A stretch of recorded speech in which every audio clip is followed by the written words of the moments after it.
peoples of the United Nations have, in the Charter, reaffirmed their faith in fundamental human rights, in the dignity and worth of the human person, and in the equal rights of men and women, and have determined to promote social progress and better standards of life in larger freedom.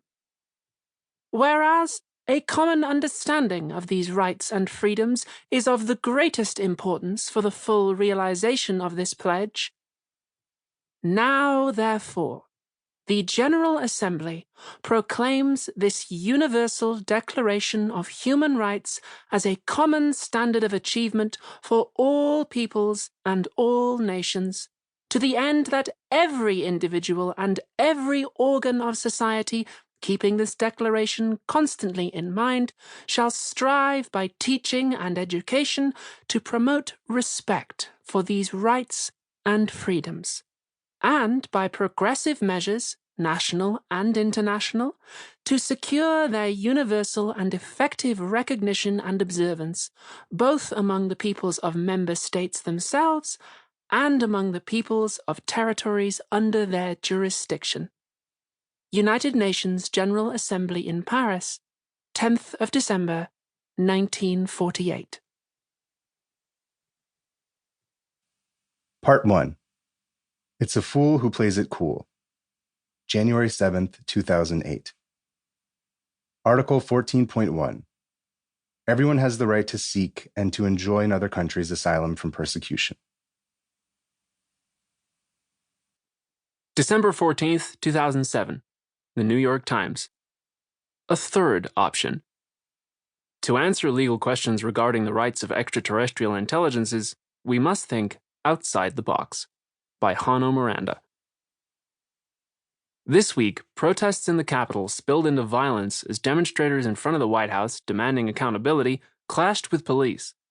The Cheney administration has seen a steady stream of resignations ever since President Cheney took office, and despite record-low approval ratings for the new president himself, he still refuses to address the topic at the center of these demonstrations. The people want to know the truth about first contact. I don't condone what violence there has been, but we have to admit that the upset comes from a legitimate place. We still know almost nothing about the alien presence on Earth. 2 months after President Bush resigned in disgrace, no new information has been released from those in power. What scant crumbs we do have at this moment come from the leaked memo that precipitated Bush's resignation in the first place, the so-called Fremda memo, which was published by my friend and colleague Nils Ortega via the Broken Seal.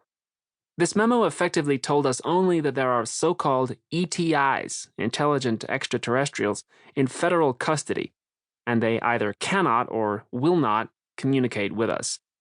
But the purported reason for the delay in the release of what has, up until now, been confidential information isn't the assumption that the public at large can't handle the truth, but instead the lack of legal status for any living ETIs inside the United States.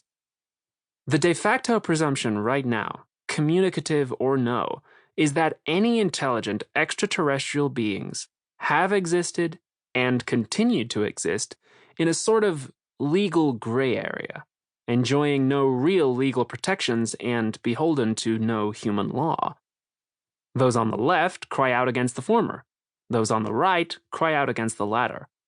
And the rest of the world is similarly hamstrung, waiting and holding its breath to see what the United States will do, as the United States is, for the moment, the only country that actually knows what it's dealing with. Regardless of what gets revealed about any ETIs, our first priority should be our own protection.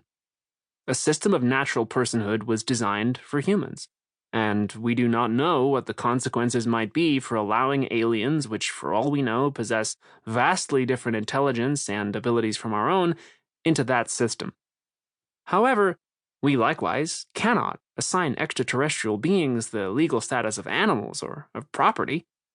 Protecting ourselves from abuses does not mean we should open the door for the abuse of others, now that we appear to be members of a galactic community. But that doesn't mean we need to extend to any hypothetical extraterrestrial being knowing absolutely nothing about their culture or their intelligence or even their civilization the full scope of natural human rights. What then would follow? The right to